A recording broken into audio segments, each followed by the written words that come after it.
નમસ્કાર મિત્રો, અમારા નવા વિડીયોમાં આપનું હાર્દિક સ્વાગત છે।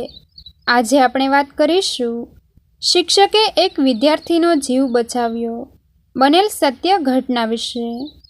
હું મારા કમ્પ્યુટર ક્લાસની ઓફિસમાં મારું કામ કરી રહ્યો હતો। ત્યાં જ દરવાજો ખોલીને અજાણી છોકરી આવીને બોલી, "મે આઈ કમ ઇન સર?" મેં કહ્યું, "યસ." તે તેનું એડમિશન ફોર્મ જમા કરાવવા આવી હતી। મેં એડમિશન ફોર્મ મારા હાથમાં લઈને નામ, એડ્રેસ તથા અન્ય ડોક્યુમેન્ટ ચેક કર્યા। તેનું નામ રિંકલ હતું।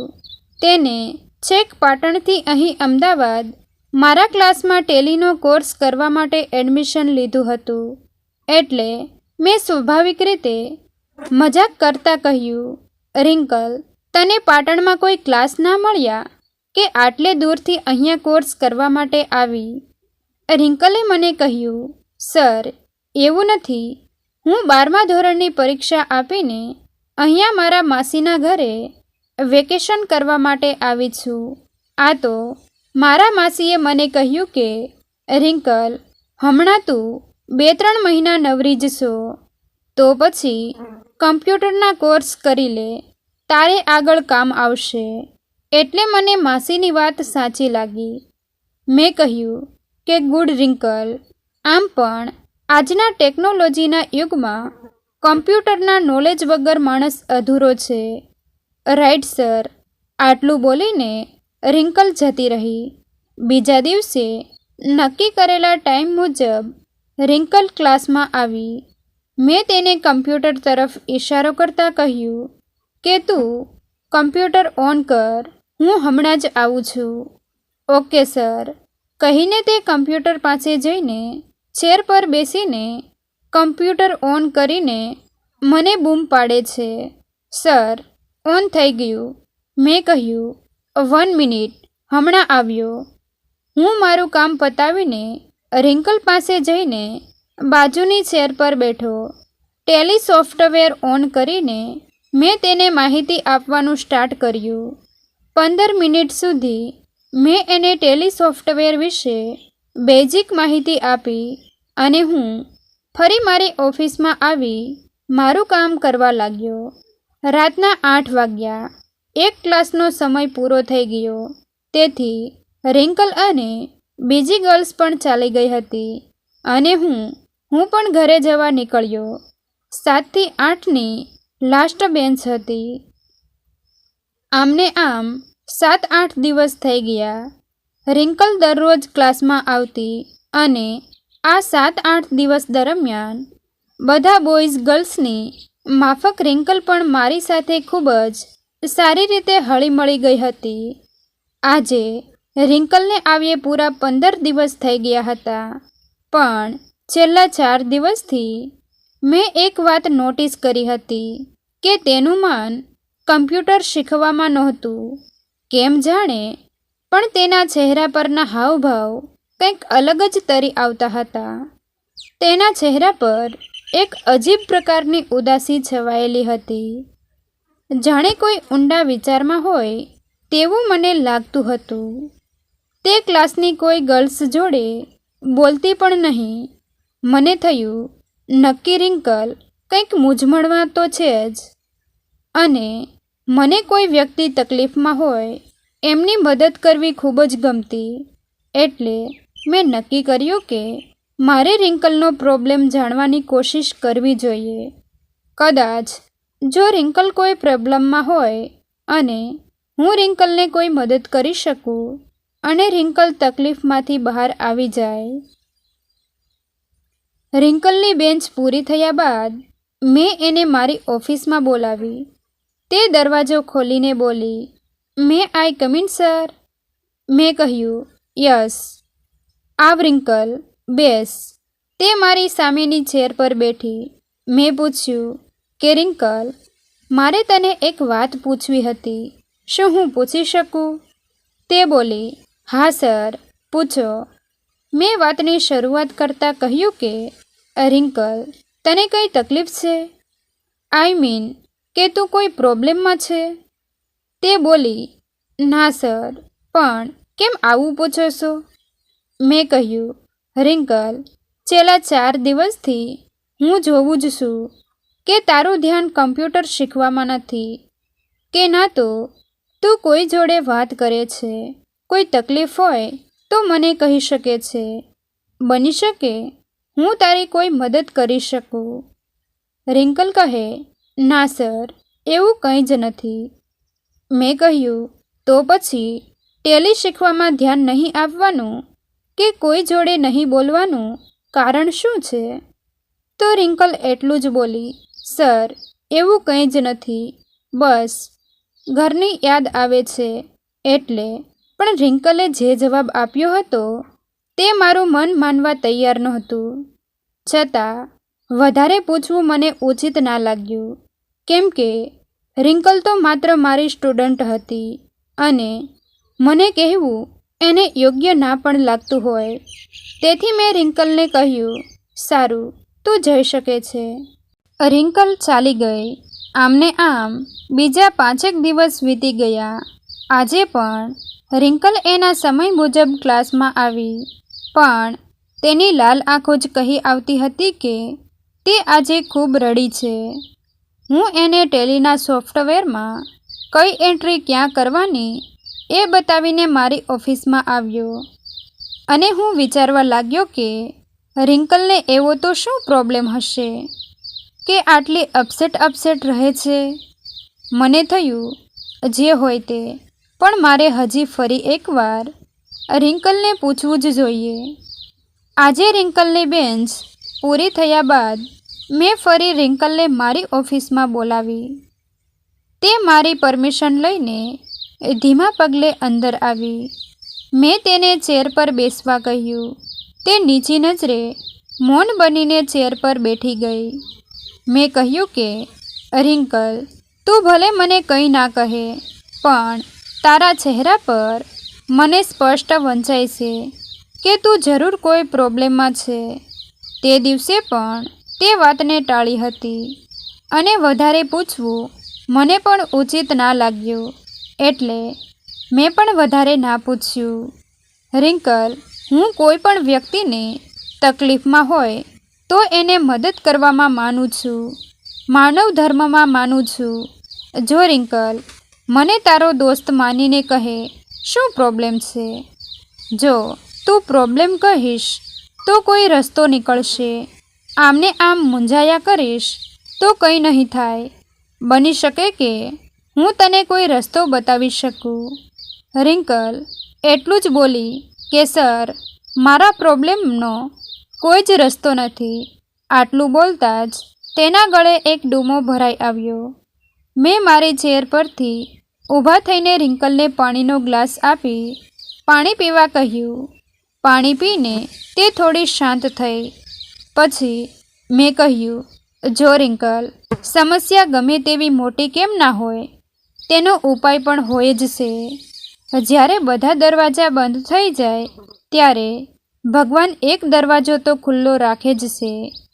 એમ સમજ કે એ દરવાજો હું છું. જે કંઈ પણ હોય તે નિસંકોચ મને કહી શકે છે. શું પ્રોબ્લેમ છે? રિંકલે કહ્યું, સર, પહેલાં મને પ્રોમિસ આપો કે તમે આ વાત કોઈને નહીં કહો. મેં કહ્યું, રિંકલ, મારા પર વિશ્વાસ રાખ. હું કોઈને નહીં કહું. હું તો માત્ર તને પ્રોબ્લેમમાંથી બહાર કાઢવા માંગુ છું, તારી મદદ કરવા માંગુ છું. રિંકલે વાતની શરૂઆત કરતાં કહ્યું કે હું મારી સ્કૂલમાં, મારા જ ક્લાસમાં મારી જોડે ભણતા જિજ્ઞેશ સાથે પ્રેમ કરું છું અને તે પણ મને એટલો જ પ્રેમ કરે છે. અમે બંને 3 વર્ષથી એકબીજાને ચાહીએ છીએ અને હું જિજ્ઞેશ જોડે લગ્ન કરવા માંગુ છું.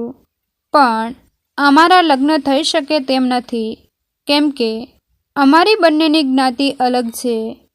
માટે મારા પપ્પા અમારા મેરેજ માટે રાજી નહીં થાય એની મને ખબર છે, કેમ કે એમને લવ મેરેજ બિલકુલ પસંદ નથી. મેં કહ્યું, જો રિંકલ, અત્યારે તમારી બંનેની ઉંમર તમારું કરિયર બનાવવાની છે. પહેલાં તો તમારે બંનેએ તમારા કરિયર ઉપર ધ્યાન આપવું જોઈએ અને વેલ સેટ થવું જોઈએ.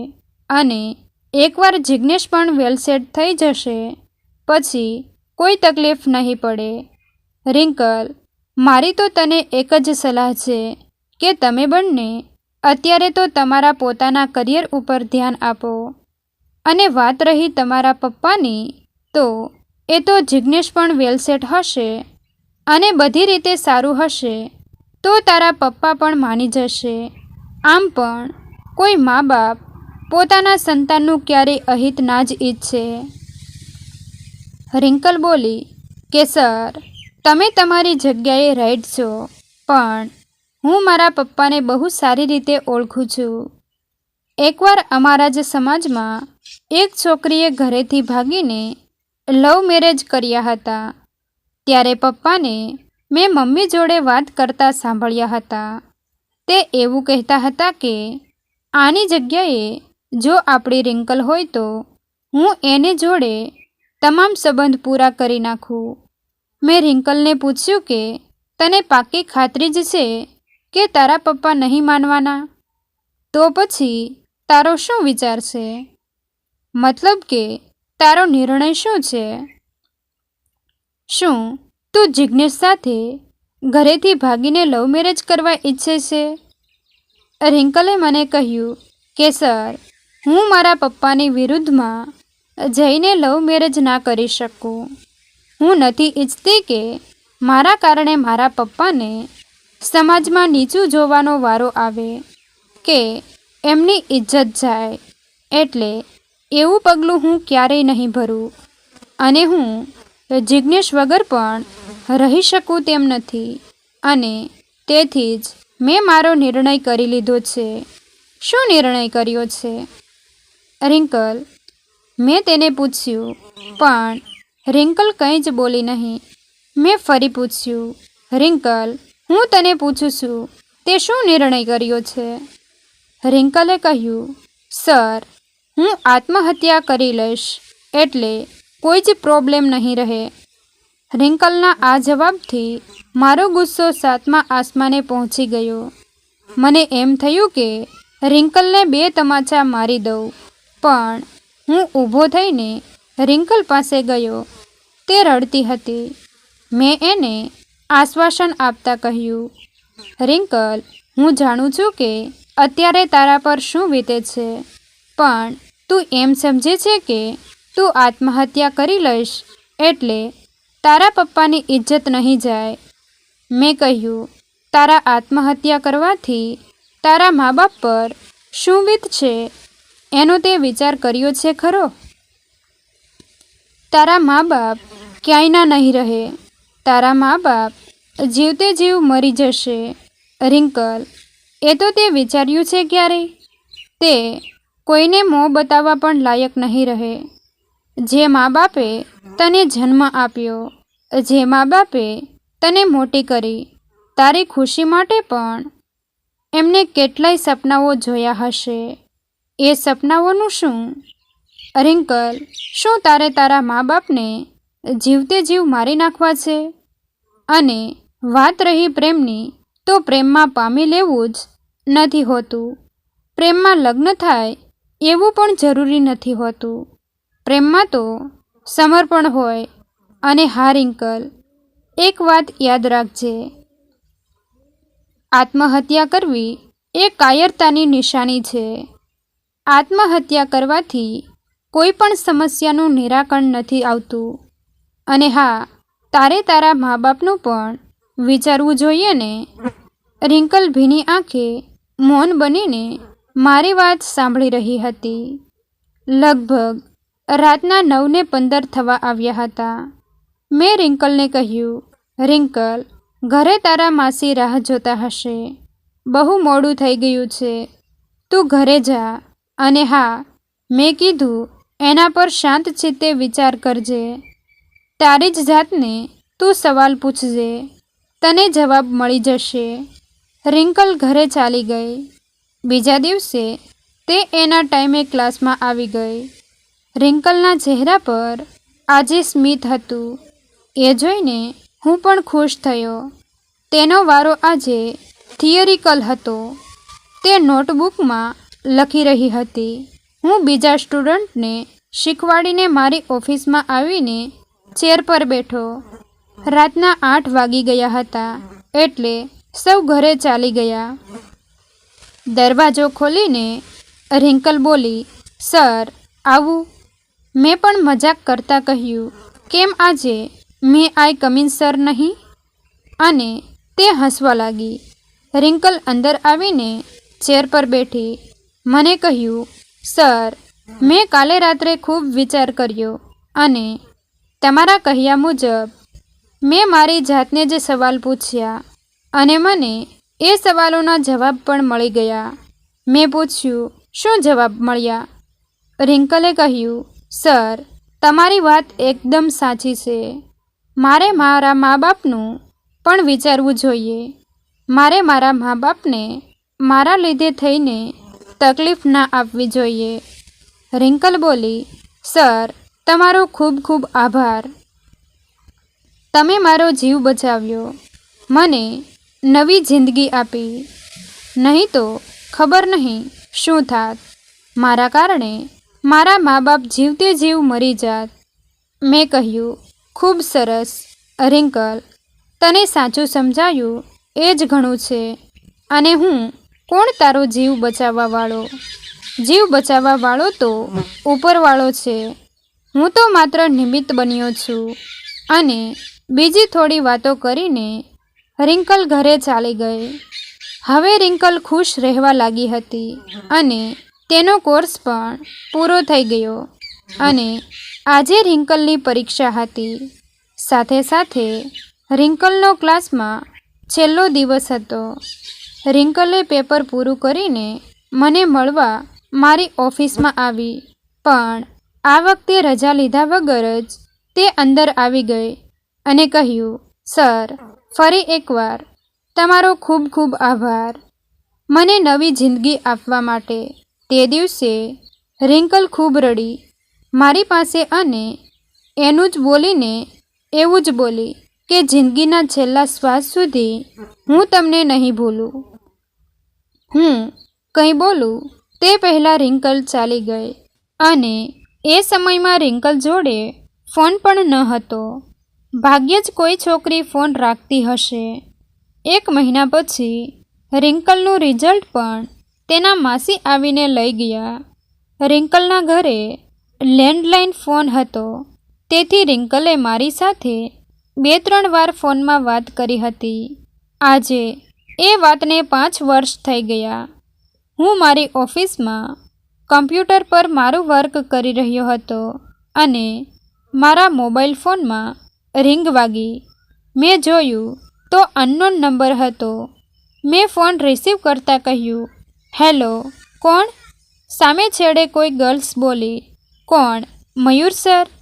મેં કહ્યું, હા, તમે કોણ? તે બોલી, હું તમારી સ્ટુડન્ટ રિંકલ બોલું છું. ભૂલી ગયા કે શું? મેં કહ્યું, અરે હા રિંકલ, બોલ બોલ, કેટલા વર્ષ પછી ફોન કર્યો તે?